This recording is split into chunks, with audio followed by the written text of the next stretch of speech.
İstenmesiz kadarıyla dostlar. Укутыşı. Кадырлы. Ну, постепенно так и набралось. По слову. Ну что ж, мы уже достаточно приличное количество разных структур набрали. Уже кое-что можем рассказать. И самое время начать задавать вопросы и получать ответы. Познакомиться уже наконец. В конце концов, чтобы понять, кто все эти люди. На 20-му уроке. Помните, мы говорили о том, что и некоторые из нас уже даже рассказали, что они любят делать в свободное время. Помните такое сочетание bush pocket?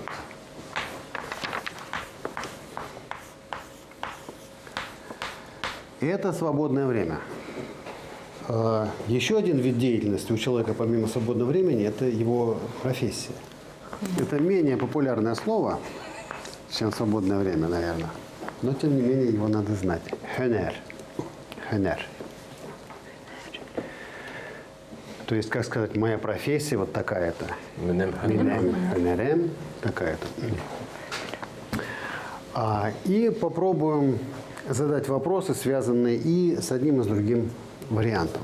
Вот если, например, мы спросим Кирилла, а давайте попробуем. Дэвид, спроси Кирилла, что он делает в свободное время? Кирилл. Уже хорошо. Ты что в свободное время делаешь?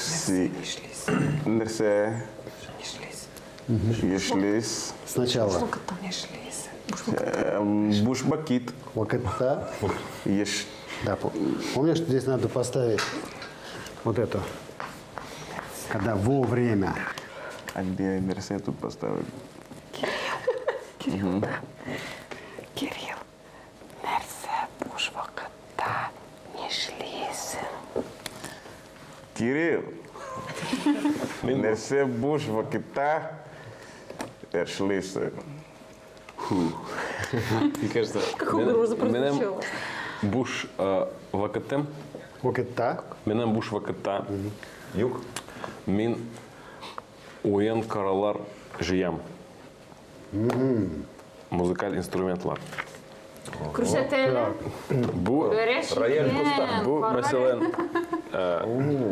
гавайская гитара, укулеле Хорошее деген. совпадение, что у тебя стало. Смотрите, вот это слово, оно относится не только к музыкальным инструментам. Жиям. Собираю. Жиям. Жиям. Собираю. А Да нет, да, я как раз это и есть. Музыкальный инструмент уен корал. Соответственно, музыкальные инструменты кораллар. Как сказать? Кирилл собирает музыкальные инструменты. Динара, как мы это скажем? Кирилл уен коралларны жие. Да? Именно так. А давайте спросим Кирилла, умеет ли он играть на этом музыкальном инструменте. Глагол «играть». Смотрите. Повелительная форма «уйна». Значит, как он спрягается? Я играю. Уйны. Эльза, как спросить? Кирилл, ты играешь на этом инструменте? Кирилл, син бу уен каралында. Ойнасан. Играешь? Уйна аласыңмы? Ну, уйнайсыңмы? Уйнайсың? Да, уйны. Уйнайсыңмы? Әзгена мин как это будет? Укым. Уйным. Мим Играю. Уйным. Короче, ты играешь. Уйным. Күрсәтәләр. Радиохед. Вау. Скажи, да? Көрсетелер. Ихтибар.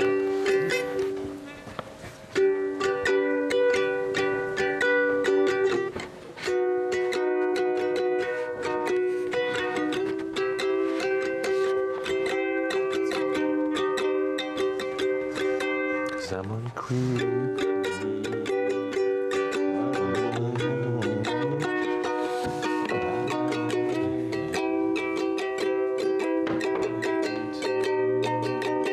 Ну и и так далее. Бик матур жир. Биг мату. Бик матур жир. Бик яхши уйный.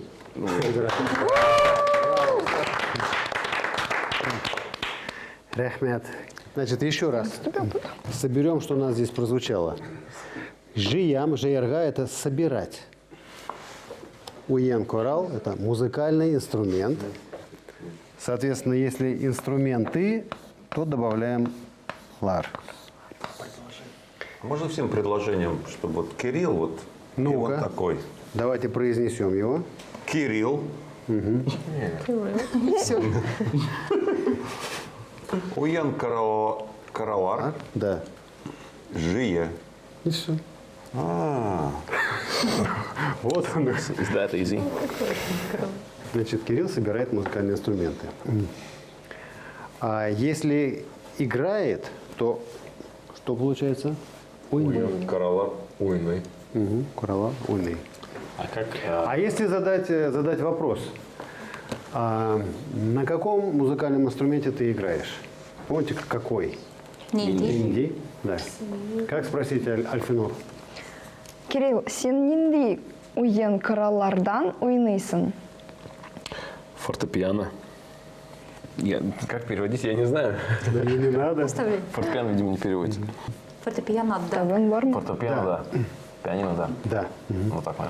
Разумеется, название музыкальных инструментов, как правило, сохраняется.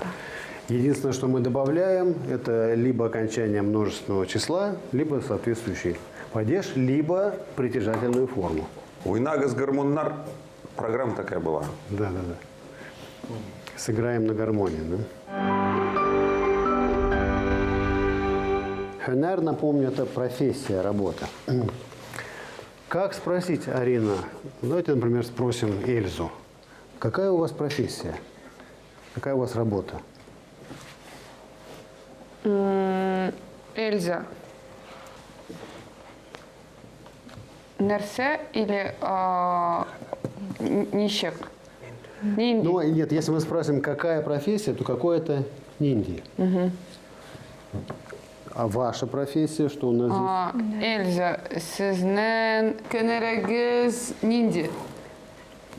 Арина, минем хынерим курчаклар ясау. Да. Правильно сказала? Значит, смотрите. Как это слово читается? Курчак. Курчак означает Кукла. кукла. Да.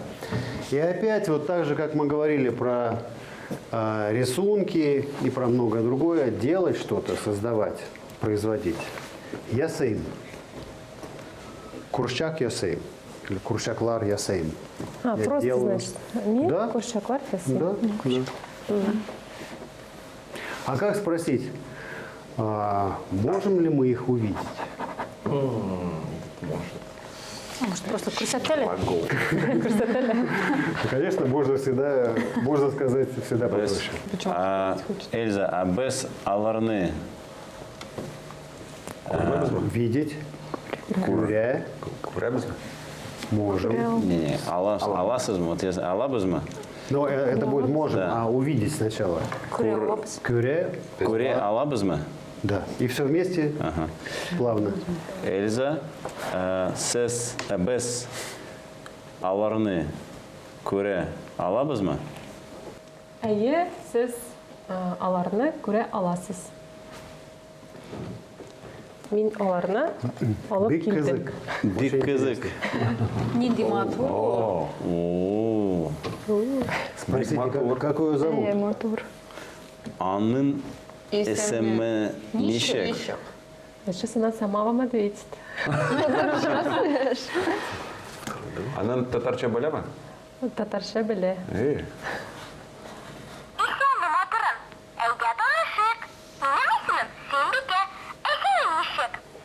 Здравствуй, красавица! Давай знакомиться! Меня зовут Симбике, а тебя? Не только говорит, но и переводит. Кирилл да өзі білен алды. Она друг Сюмбике. Они друзья, да? Алар Они друзья. Надеемся, что Она друзья. друг, да. Она друг. Симбекенен, друг, Зурапа. дус. Дус. Симбеканин. Симбекенен Дус. дус. Не дусы? Ы, там добавляется это притяжательное Дусы. окончание. Да. Слово «друг» в единственном числе с притяжательными окончаниями добавляется еще звук и буква «т». Дустым. Дустым. То есть менен дустым будет, да? Дусты, да. Не менен дусым, а менен дустым. Да. Причем это интересная история, потому Интересная что история в вообще. языке, из которого татарский язык взял это слово «друг», изначальная форма как раз «т» всегда.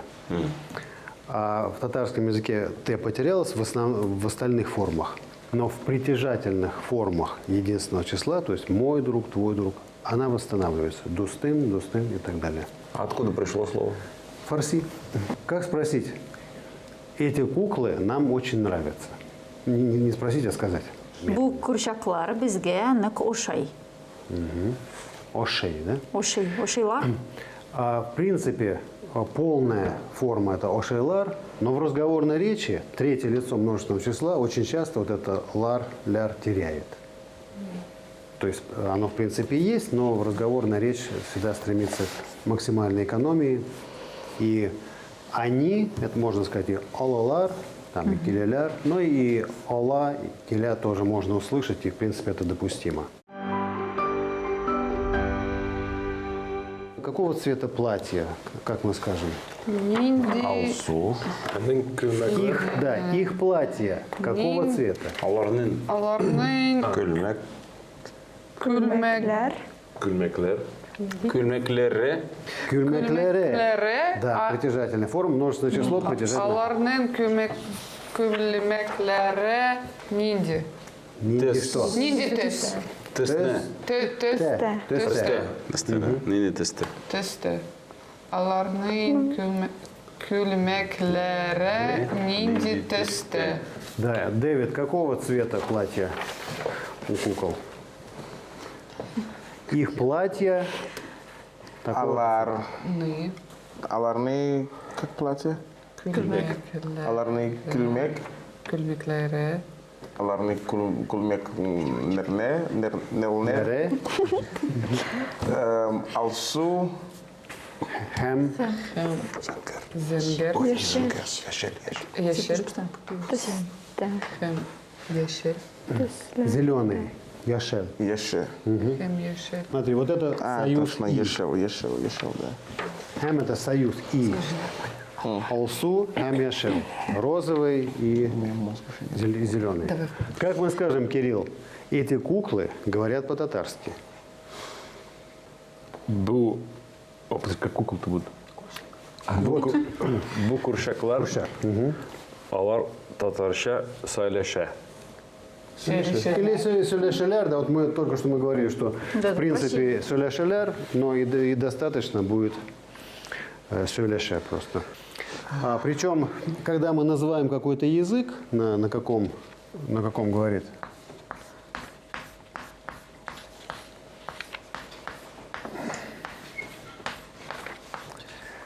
в принципе, ударение должно падать на корень, не на вот это окончание «ща».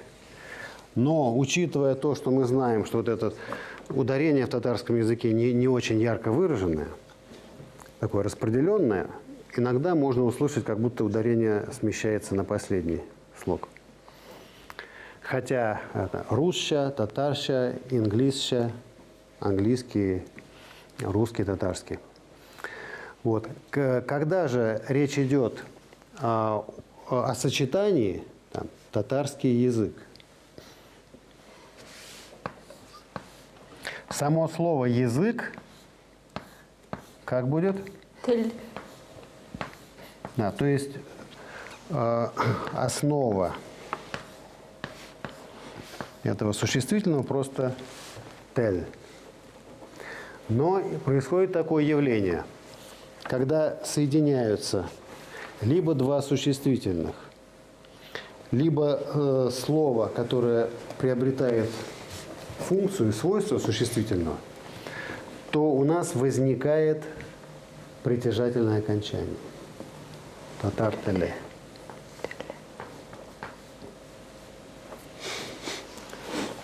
То есть первое слово воздействует на последующее существительное и наделяет его вот этой притяжательным окончанием, притяжательной формой. Поэтому, когда мы говорим, что я учу татарский язык, как это будет звучать? Мин татар теле укым. Вот, и поэтому мы знаем, что в принципе окончание вот этого винительного падежа объекта либо «не», либо в мягком варианте «не». Но когда у нас возникает вот это притяжательное окончание то добавляется только «н». И получается татар-телен.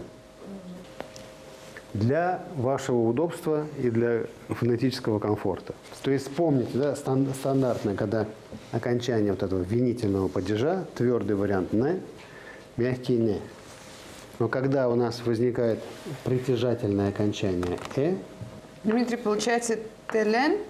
телен. Мин татар телен, Дмитрий Петров белен эйренем. Ну, именно. Если мы скажем язык просто без относительных татарскому, просто язык, то будет тельне. Если мы определяем язык и добавляем указание на то, какой это именно язык, то татар-телен. Это происходит, напомню, из-за того, что возникает притяжательное окончание. И очень активно мы можем наблюдать это явление в разных названиях организаций. Организаций, должностей. Вот вы заметили, что, допустим, название какой-то должности. Там, президент Татарстана. Татарстан, президент Т. Потому что Татарстан воздействует на последующее существительное и дает ему вот это притяжательное окончание. Скажем, Государственный комитет. Государство-то давляет, комитет тоже приобретает вот это притяжательное окончание. Комитет. Да. Хорошо, а если мы вот, например, добавляем, что я учу язык с вами и со своими друзьями, тогда вот к друзьям тоже вот это повелительное направление, окончание срабатывает? Нет, вы имеете в виду после лог белян? Вот смотрите. Мин татар телен, Дмитрий Петров белен, хем минем дустлара... Нет. Дуслар просто? Дусларым. Дусларым? Да. Белен. Дусларым белян. С моими друзьями. Друг. Друзья. Мои друзья. Дусларым. Арина, смотрите. То есть вот корень. Дус – друг. Дуслар – друзья. Дусларым – мои друзья. И там уже о моих друзьях дусларым турында, с моими друзьями дусларым. Хорошо, еще глубже спрашиваю, проваливаемся.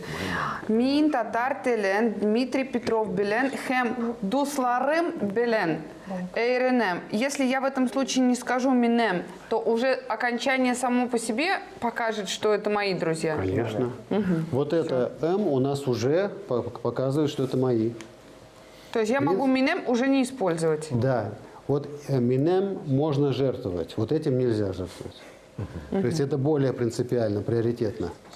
Если мы потеряем притяжательное местоимение, то это окончание уже нам подскажет, что притяжательное местоимение первого лица. Как имя? Но в данном случае можно было один раз всех перечислить и потом сказать «белян». Чтобы не всех Хорошо, если поименно. Слово зависит от Да, перечислить этот, хэм, этот, «белян». Да. ты... Со всеми. Хорошо. Дмитрий, а вот еще тоже вопрос. Син дустым. Ты мой друг? Син. Дустым. И вопросительная частица. Потому что здесь нет вопросительного. Не-не-не, Это мне не не вопрос, вопрос, это это просто она это вот- утверждение. А, утверждение тогда, да. Да. Син Мой дустым. друг. Син дустым. Просто дустым, можно сказать, наверное. Да, еще короче. Дустым. Дустым еще короче. Да, это просто будет скорее звучать как обращение. Мой друг. Да.